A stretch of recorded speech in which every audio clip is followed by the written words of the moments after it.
Hello student, welcome to I Science. तो आज हम रोटेशनल डायनामिक्स का लेक्चर नंबर 7 स्टार्ट कर रहे हैं। अगर आपने मेरा वीडियो लास्ट वाला देखा होगा, 6th वाला, तो उसमें मैंने आपको वर्टिकल सर्कुलर मोशन स्टार्ट किया था और उसमें मैंने बताया था कि वर्टिकल सर्कुलर मोशन दो तरह का होता है। एक जहाँ पे पूरा कंट्रोल ग्रेविटी का होता है, और एग्जाम्पल था कि अगर हम एक स्ट्रिंग लेते हैं और उसके एंड पे एक पार्टिकल या कोई ऑब्जेक्ट टाई करते हैं, तो उसके हिसाब से जब हम उसको घुमाते हैं वर्टिकल सर्कुलर मोशन में, उस समय पूरा का पूरा कंट्रोल ग्रेविटी का होता है। तो ये पहला पार्ट था स्ट्रिंग वाला। और आज हम जो करने वाले हैं वो vertical circular motion second part है, जिसमें वो जो मास है ना, उसको स्ट्रिंग से नहीं बांधा, उसको रॉड से बांधा है। अब रॉड से बांधने में क्या फर्क होता है वो मैं समझाने वाला हूँ। फिर एक रिकलेक्ट कर देता हूँ जो मैंने आपको स्ट्रिंग में समझाया था। उसमें क्या बताया था कि जब वर्टिकल मोशन होता है तो ऊपर मिनिमम वेलोसिटी कितनी होनी चाहिए, √gr, बॉटम पे कितनी होनी चाहिए, √5gr, और मिड पोजीशन पे, जनरल पोजीशन पे। फिर मैंने आपको एनर्जी कन्वर्जन सिखाया था, डिफरेंस इन टेंशन सिखाया था। तो ये सब कंसेप्ट सिखाया था, वो मेन है, वो डिटेल में सिखाया था क्योंकि उस पर ज़्यादा स्ट्रेस दिया टेक्स्ट बुक वालों ने। अब इस टॉपिक पे जो मास टाइड टू रॉड है उसमें थोड़ा सा दिया है और बोला है कि स्टूडेंट खुद डिराइव करके देख ले। तो हम लोग देख लेते करके। अब इसमें फर्क है, स्ट्रिंग में और रॉड में फर्क है, तो वो मैं आपको बताना चाहूंगा कि क्या फर्क है।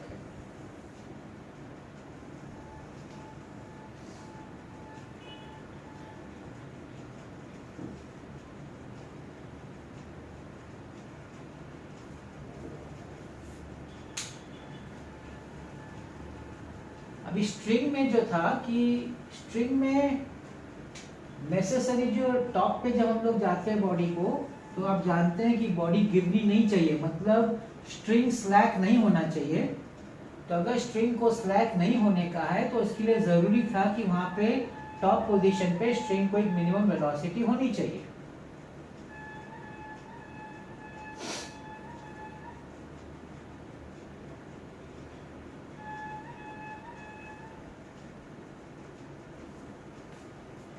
ये आपका टॉप पोजीशन है, लेट्स से पॉइंट ए, या आपका बॉटम पोजीशन है, let's say point B. String में और रॉड में देखिए एक बेसिक डिफरेंस मैं आपको बता रहा हूँ। स्ट्रिंग में वो बॉडी या पार्टिकल को अपना वर्टिकल सर्कुलर मोशन ऊपर से कंटिन्यू करने के लिए ऊपर कम से कम वेलोसिटी चाहिए था, √gr। अगर वो नहीं मिलेगा तो गिर जाएगा, धागा स्लैक हो जाएगा, ढीला पड़ जाएगा, वो गिर जाएगा। लेकिन रॉड मतलब आप समझ लीजिए रॉड फिक्स किया हुआ है। जैसे हम लोग का जो अम्यूजमेंट पार्क में होता है, अगर आप जाएंगे कहीं भी अम्यूजमेंट पार्क में, वेट एंड जॉय या फिर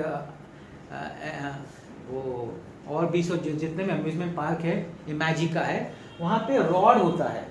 अब उस रॉड से आपने देखा बहुत बार घूमते हुए ऐसा स्ट्रेट खड़ा हो जाता है रॉड, और लोग ऊपर ही बैठे रहते हैं, है ना। तो वो क्या है, वो ऐसा है कि उस जगह पे यहाँ पे जो आपकी मिनिमम वेलोसिटी होती है, मिनिमम वेलोसिटी वो 0 हो सकती है, कोई प्रॉब्लम नहीं है, क्योंकि रॉड है वहाँ पे। रॉड के अंदर का जो भी टेंशन होगा, that is providing the necessary centripetal force, तो उसके लिए वहाँ पे वेलोसिटी की जरूरत नहीं है। इसलिए अगर टॉप पे मिनिमम वेलोसिटी 0 होगी तो भी चलेगा। Is that clear? ये बेसिक फर्क है स्ट्रिंग में और रॉड में। स्ट्रिंग में ऊपर 0 नहीं चलेगा, स्ट्रिंग में ऊपर कम से कम √gr चाहिए, जबकि रॉड में 0 भी चलेगा। आपने देखा होगा ना, रॉड ऐसा खड़ा रहता है, 0 वेलोसिटी, और फिर वो मूव करता है। तो ये बेसिक डिफरेंस है, ठीक है। फोर्सेस तो वही सब है, याद दिलाता हूं, रिकलेक्ट करा देता हूं आपको। फोर्सेस यहाँ पे आपका टेंशन जहाँ डाउनवर्ड्स होगा TA, आपका वेट भी डाउनवर्ड्स होगा mg, यहाँ पे TB ऊपर की तरफ होगा, mg नीचे की तरफ होगा। आई होप आपको ये सब याद आ रहा है।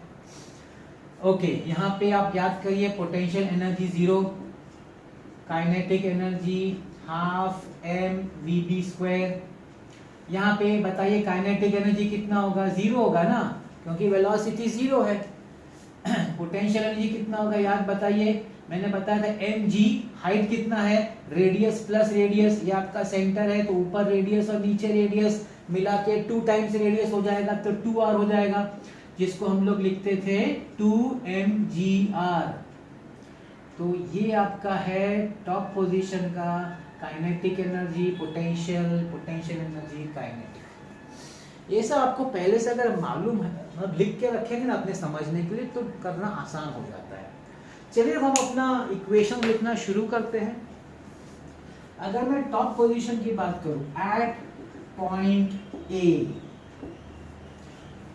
ए पे which are the forces which are providing the centripetal acceleration, tension and weight? So आप बोल सकते हैं TA plus mg is equal to, अब आप बोलेंगे mva square by r, लेकिन बट va मिनिमम कितना है? va मिनिमम वो तो 0 है भाई, तो हम बोल सकते हैं कि TA plus mg is equal to 0, क्योंकि ऊपर तो वेलोसिटी आप 0 ले सकते हैं, नो प्रॉब्लम। अब हम आते हैं बॉटम पे, एट पॉइंट बी। अगर हम बी की बात करें तो क्या होगा? TB minus mg is equal to mvb square by r। मैं कुछ भी नया नहीं कर रहा हूं, लास्ट वीडियो अगर आपने देखा होगा तो सेम टू सेम है, फर्क यही है जैसे मैंने बताया यहाँ पे 0 है, ये फर्क है। ठीक है, ये आपका सेकेंड इक्वेशन हो गया। अब हम अपना कंजर्वेशन, देखो मुझे एक का वेलोसिटी तो पता है, मुझे भी नीचे का vb का निकालना है, तो कंजर्वेशन यूज करते थे, याद करो, conservation of energy. Conservation of energy बहुत इंपॉर्टेंट कंसेप्ट है ये टॉपिक में। तो आपका काइनेटिक एनर्जी कितने से चेंज हो रहा है? काइनेटिक एनर्जी, अब यहाँ पे kinetic energy half mvb square है, वहां पे 0 है, तो डिफरेंस तो सिर्फ कितना होगा? हाफ माइनस 0, तो ये हो जाएगा half mvb square. What is the change in potential energy? यहाँ पे 0 है, यहाँ पे 2mgr, तो सब्ट्रैक्ट करोगे तो सिर्फ 2mgr होगा, 2mgr।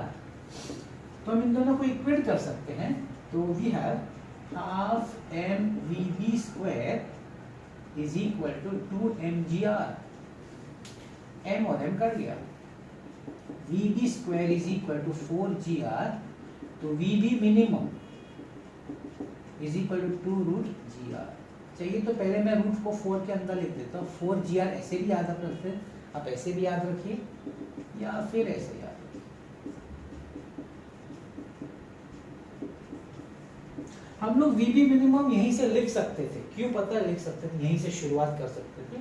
मैंने बाद में लिखा इसको इसलिए लिख सकते थे क्योंकि जब अगर आप काइनेटिक एनर्जी 0 स्टार्टिंग से अज्यूम किया, आपने यहाँ पे चेंज से कितना ही बताया, क्योंकि आपने बोला है 0 है, तो 0 अगर अज्यूम किया मतलब आपने मिनिमम 0 लिया हुआ है A पे, तो अगर A पे मिनिमम 0 है तो जो ये होगा वो VB मिनिमम ही होगा, तो ये मिनिमम ही है, यहीं से स्टार्ट हो जाता है velocity minimum at point B।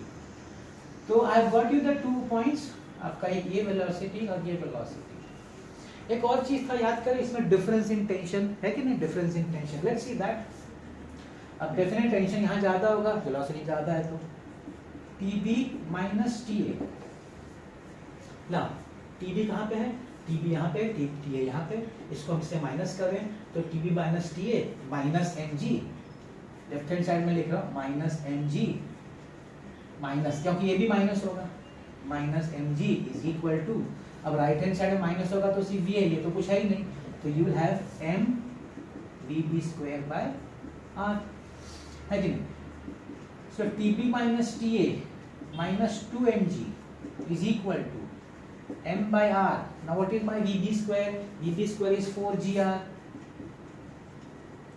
r cut, 4mg और 2mg वहां जाएगा, TB minus TA is equal to 6mg। देखिए इसमें फर्क नहीं हुआ, याद रखिए स्ट्रिंग में जो टेंशन का डिफरेंस था ना टॉप और बॉटम में इतना ही था 6mg, रॉड में भी उतना ही है 6mg, कोई फर्क नहीं हुआ। अब ये डेरिवेशन टेक्स्ट बुक में नहीं है क्योंकि उन्होंने बोला स्टूडेंट लोग खुद भी कर सकते हैं, तो ये डेरिवेशन आपने देखा, अगर आपको लास्ट वाला वो समझ में आया तो इसमें कुछ नया है नहीं, सिर्फ एक ही फर्क है यहाँ पे 0 लेने का, क्योंकि रॉड के लिए टॉप में वेलोसिटी मिनिमम की जरूरत नहीं है, बिना वेलोसिटी के भी वो पूरा वर्टिकल सर्कुलर मोशन परफॉर्म कर, लेकिन उसको बॉटम पे चाहिए, बॉटम पे इतना चाहिए तो ही वो आगे जा पाएगा, रॉड नहीं तो नहीं जा पाएगा। आप देखोगे रॉड ऊपर खड़ा रहता है लेकिन जब जाता है तो बढ़ता है वेलोसिटी, है ना। तो यहाँ पे बॉटम पे तो वेलोसिटी चाहिए, टॉप में नहीं होगा तो चलेगा।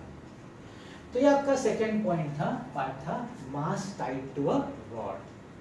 आई होप आपको ये चीज समझ में आई होगी। फर्स्ट अगर समझ में आया तो सेकंड वाला काफी इजी है।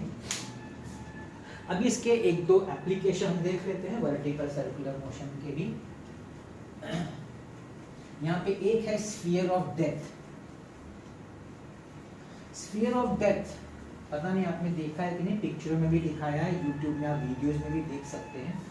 एक कैसा रहता है, पूरा जाली रहता है, स्फीयर का जाली रहता है, और अंदर है ना वो जो स्टंट वाले होते हैं ना, जाली के अंदर ऐसा पूरा स्फीयर रहता है, अंदर वो लोग कार चलाते हैं, बाइक चलाते हैं। मतलब एक आइडिया देता मैं आपको। तो अंदर पहले वो लोग है ना ऐसा ऐसा चलाएंगे, फिर ऐसे ऐसे चलाएंगे, फिर ऐसे ऐसे perform, start performing vertical circular. पहले हॉरिजॉन्टल, धीरे धीरे हॉरिजॉन्टल बढ़ता जाएगा, फिर उनका पूरा स्फीयर है, ऐसा टू नहीं, पूरा ऐसा बॉल है, स्फीयर है, तो पूरे स्फेरिकल का मोशन में परफॉर्म करेंगे। तो अगर वो स्फेरिकल मोशन में परफॉर्म करे तो आप सिर्फ देखिए क्या आपको वर्टिकल सर्कुलर मोशन ही है वो, अगर थोड़ा सा स्ट्रिंग जैसा ही है, लेकिन फर्क देखिए क्या हो जाएगा। यहाँ मैं आपको व्हील्स दिखाऊंगा, ऐसा व्हील, गाड़ी का व्हील है कि ये गाड़ी आपकी, और यहाँ भी मैं आपको गाड़ी का व्हील ही दिखा रहा हूँ। अब गाड़ी है ना सरफेस पे पुश कर रही है, तो नॉर्मल रिएक्शन फोर्स नीचे की तरफ एक्ट होगा, नॉर्मल रिएक्शन, सरफेस जो है उसको नॉर्मल रिएक्शन फोर्स अप्लाई करेगा। अच्छा, वेट भी mg नीचे की तरफ होगा। यहाँ पे बॉडी सरफेस पे अप्लाई करे अपनी वेट, तो नॉर्मल रिएक्शन फोर्स ऊपर की तरफ होगा, और यहाँ वेट mg होगा। अब ये देख के मुझे बताइए कि स्ट्रिंग में और इसमें क्या फर्क है। एक ही चीज फर्क है, स्ट्रिंग में और स्फीयर ऑफ डेथ में एक ही चीज का फर्क है, वो ये है कि स्ट्रिंग में टेंशन जो था ना स्ट्रिंग का, that was acting as the, that was directed toward the center, वो मेन रीजन था एज अ सेंट्रीपिटल फोर्स के हिसाब से। यहाँ पे नॉर्मल रिएक्शन जो है that is the force which is helping in the centripetal acceleration बोल सके, सेंट्रीपिटल फोर्स का जो काम कर रहा है। ये बेसिक डिफरेंस है। स्ट्रेंथ, स्ट्रिंग में आपका टेंशन था, और स्फीयर ऑफ डेथ में रिएक्शन फोर्स है, नॉर्मल रिएक्शन फोर्स। और सब सेम है, मैं सिर्फ आपको सिर्फ शॉर्ट में समझा देता हूँ। वो अगर आपका वर्टिकल से सेम है, जब वहाँ पे आप टी लिखते थे ना, यहाँ पे आपको एन लिखना पड़ेगा, that is the only difference. Normal reaction आपका यहाँ पे एन माइनस एम जी, यहाँ पे एन ए होगा, यहाँ पे एन बी होगा, तो एन ए सॉरी प्लस दोनों सेम डायरेक्शन में is would m b square by r, और यहाँ पे क्या होगा m b minus m g is equal to m b square by r. और सब सेम है, सब सेम, मतलब इसमें भी क्या है ना, टॉप पे आपको जो वेलोसिटी मिलेगी ना, मिनिमम वेलोसिटी वही मिलेगी। कितनी मिलेगी, रूट ऑफ जी आर। यहाँ पे जो मिनिमम वेलोसिटी होगी बी की कितनी मिलेगी, root of pi g r. कोई फर्क नहीं है, सिर्फ फर्क क्या है, धागे में tension was acting as the centripetal force. Sphere of death में, this is sphere of death, मैं लिख देता हूँ, this is sphere of death. YouTube पे आप देख लीजिएगा, इसका वीडियो भी है, स्फीयर ऑफ डेथ कैसा होता है। अगर आपको नहीं मालूम, इमेजिन नहीं कर पाया तभी वो देख लीजिए। गाड़ी पूरी ऐसे हॉरिजॉन्टल घूमेगी धीरे धीरे, फिर पूरा ऐसा ऊपर, ऐसा पूरा ऊपर से, मतलब जो ऊपर पता है तो उल्टा होता है, उल्टा आदमी उल्टा हो जाता है, ऐसा आके फिर सीधा होता है, इस तरीके से मूव करता है। तो यहाँ पे normal reaction force is the force acting toward the centre, और धागे में टेंशन था, ये फर्क है ना, तो सब वैल्यूज सेम है। तो ये कंसेप्ट है आपका स्फीयर ऑफ डेथ का। एक और है कॉन्वेक्स एंड कॉन्केव। अभी आपको पता है बहुत जगह पे रोड पे स्पीड ब्रेकर होता है, स्पीड ब्रेकर जानते होंगे। स्पीड ब्रेकर कहाँ पे जनरली देखते हैं हम लोग स्पीड ब्रेकर, मैं बात कर रहा हूँ स्पीड ब्रेकर। स्पीड ब्रेकर आप जनरली कहाँ देखेंगे पता है, जहाँ पे हॉस्पिटल्स हो, स्कूल्स हो, ऐसी जगह पे आप ये स्पीड ब्रेकर देखेंगे। क्यों होता है स्पीड ब्रेकर, उसका आप देखिए फिजिक्स क्या इसमें इन्वॉल्व है, फिजिक्स।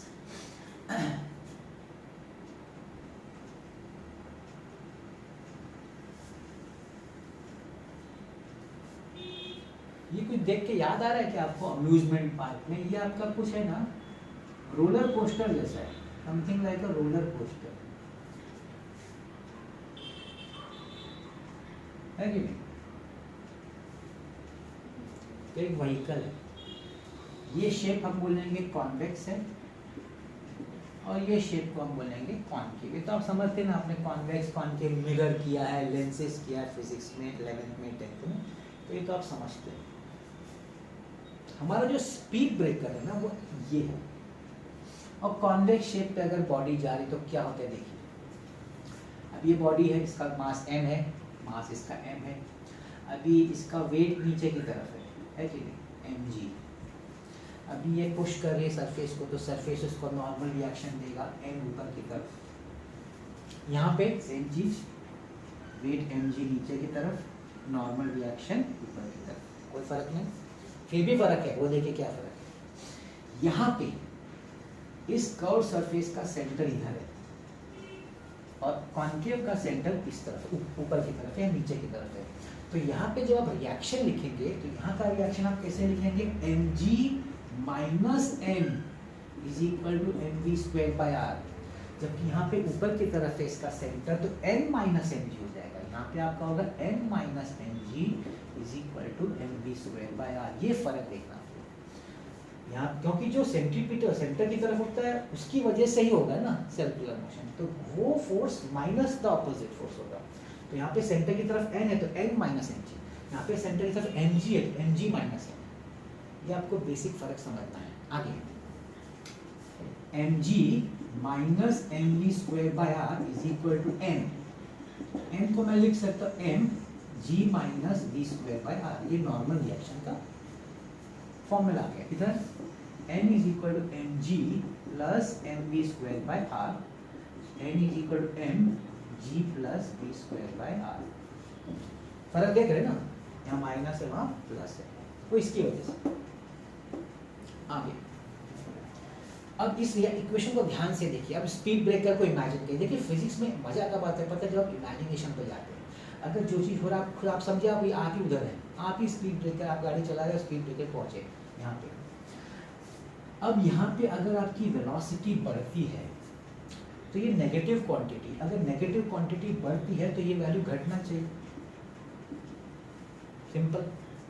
यहाँ पे देखिए मैं दोनों साथ में समझाता हूँ, आपको मजा आएगा समझने में। यहाँ पे अगर आपकी वेलोसिटी बढ़ती है तो आपका नॉर्मल रिएक्शन भी बढ़ता है, दोनों में फर्क है। तो क्या ऐसा एक वेलोसिटी होगा कि घटते घटते जीरो हो जाए? Yes yes yes, at n is equal to zero, घटते घटते जीरो हो जाए।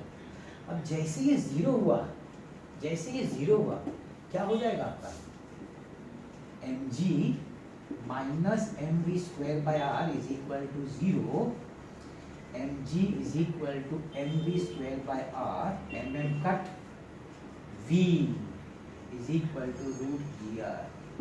क्या लगता है कौन सा v है? ये v मैक्स है। क्यों v मैक्स बोला सर आपने, v मिनिमम क्यों नहीं बोला? क्योंकि मैं v बढ़ा रहा हूँ तो मैक्सिमम तक गया, रूट gr। क्या मतलब, इससे ज़्यादा इस वेलोसिटी पे व्हीकल का सरफेस से कांटेक्ट छूट जाएगा। देखो नॉर्मल रिएक्शन जीरो होने का मतलब होता है कि कांटेक्ट गया। अगर बॉडी का सरफेस से कांटेक्ट गया तो बॉडी हवा में आ जाएगी। तो बहुत बार होता है कैसे कर्व सरफेस पे आप फास्ट है, जब गाड़ी उछल जाती है हवा में आती है, डेंजरस है, हवा में से कुछ भी हो सकता है, लोगों को मजा भी आता है, दैट इज सेक्रेट। लेकिन यही कारण है स्पीड ब्रेकर हॉस्पिटल्स में वहाँ क्यों लगाते हैं कि लोग अपना स्पीड कम रखें। ज़्यादा स्पीड रखेंगे तो उनकी कांटेक्ट छूट जाएगी तो उछल जाएगी गाड़ी, हवा में आ जाएगी, डेंजरस है वो। तो लोग समझते हैं कि हमारी गाड़ी हवा में आएगी, डेंजरस है। लोग क्या करते हैं, स्पीड ब्रेकर आकर अपनी गाड़ी को स्लो कर देते हैं। स्लो करेंगे तो उनका कांटेक्ट नहीं छूटेगा, तो आसानी से जा सकेंगे। फास्ट करेंगे तो स्पीड ब्रेकर से कांटेक्ट छूटेगा, हवा में आ जाएंगे, जो उनके लिए खतरनाक है। तो ये सोचते हुए स्पीड ब्रेकर बनाया जाता है कि आप स्लो चलाएं, आपका कांटेक्ट ना छूटे। यहाँ पे कोई प्रॉब्लम नहीं है, हाँ कितना ही बड़ा नॉर्मल रिएक्शन तो बढ़ ही रहा है, कांटेक्ट छूटेगा नहीं, तो कॉन्केव सरफेस पे नहीं छूटता है।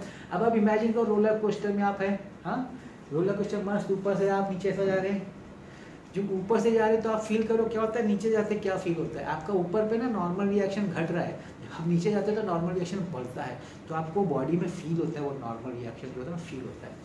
तो वो यही चीज़ है आपका कॉन्वेक्स और कॉन्केव। तो ये एक्चुअली है ना वर्टिकल सर्कुलर मोशन का सेकेंड पार्ट था, बड़ा इंटरेस्टिंग एप्लीकेशंस था। और यहाँ पे हमारा सर्कुलर मोशन जो है ना हॉरिजॉन्टल वर्टिकल खत्म होता है। मैंने आपको फर्स्ट जब मेरा चैप्टर जब चालू किया था तो मैंने बोला था कि आधा पार्ट सर्कुलर मोशन है और आधा पार्ट एक कंसेप्ट है रोटेशनल का। तो जो सर्कुलर मोशन का जो आधा पार्ट है ना वो यहाँ पे खत्म हो जाता है। इसका जो नेक्स्ट पार्ट है ना वो रोटेशनल का पार्ट एक आता है। यहाँ पे बहुत इंपॉर्टेंट कंसेप्ट है, इंटरेस्टिंग कंसेप्ट है जो उसमें हम देखेंगे। लेकिन आज मेरा यहाँ पे टॉपिक खत्म होता है और मेरा एक ड्यूटी बनता है कि मैं आपको इस पे एक सम कराऊँ, तब हम नेक्स्ट इसके बाद हम क्या करेंगे, सम कर देंगे इस पेपर। ओके,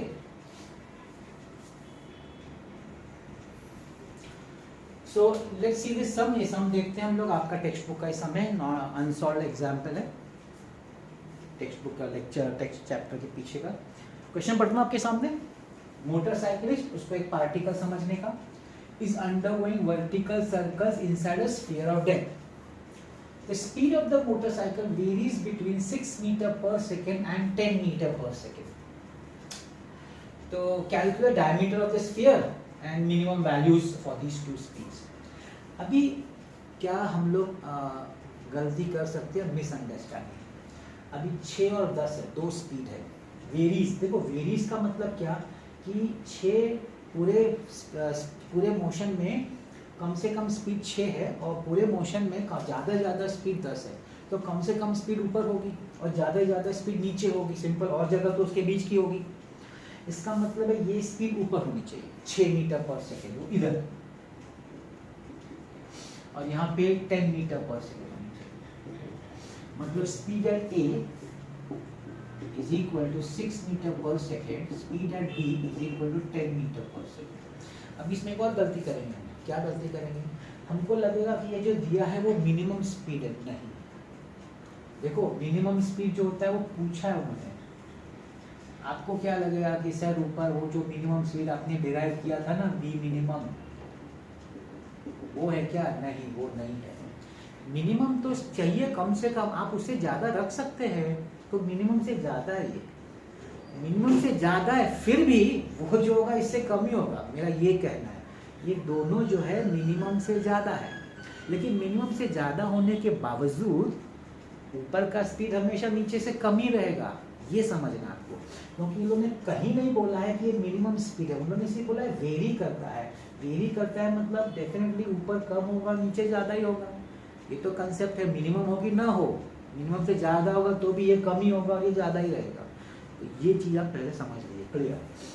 हमको ये दो स्पीड दिया जो मिनिमम से ज़्यादा है दोनों जगह पे। हमको मिनिमम पूछा, हमको वी मिनिमम पूछा है, हमको वी बी मिनिमम पूछा है, और इनफैक्ट हमको डायमीटर ऑफ स्फीयर का ही पूछा है, डायमीटर कितना होगा इसका।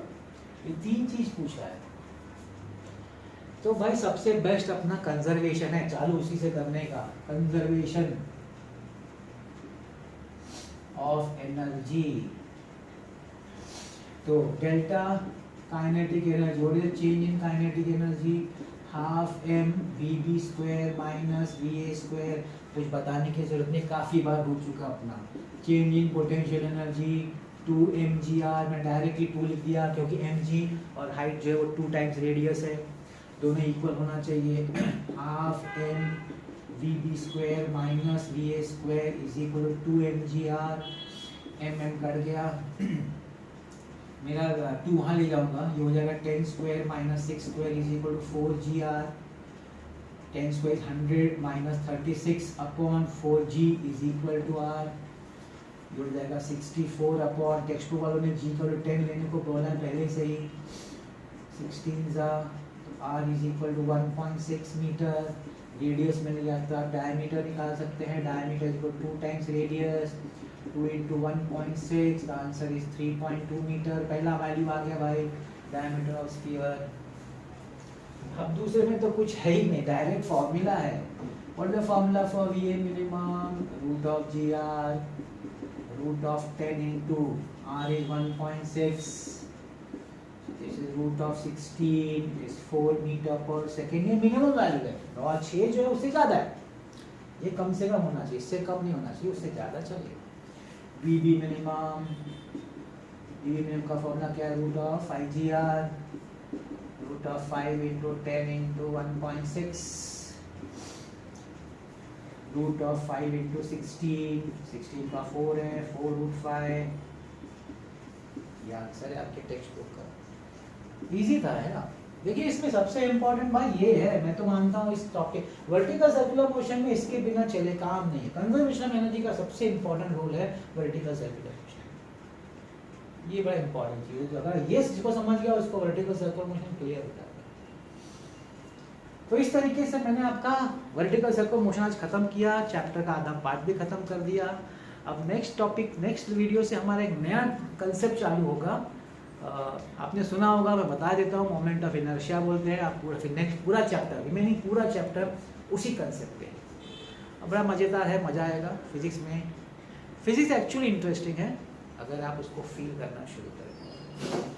तो मैं यही कहूँगा कि आपको अगर ये वीडियो अच्छा लगा, इंफॉर्मेटिव लगा कि इसमें ये अच्छा वीडियो था जो हमको हेल्प करता है, तो मैं आपसे चाहूँगा कि आप इसको लाइक, शेयर और सब्सक्राइब करिए।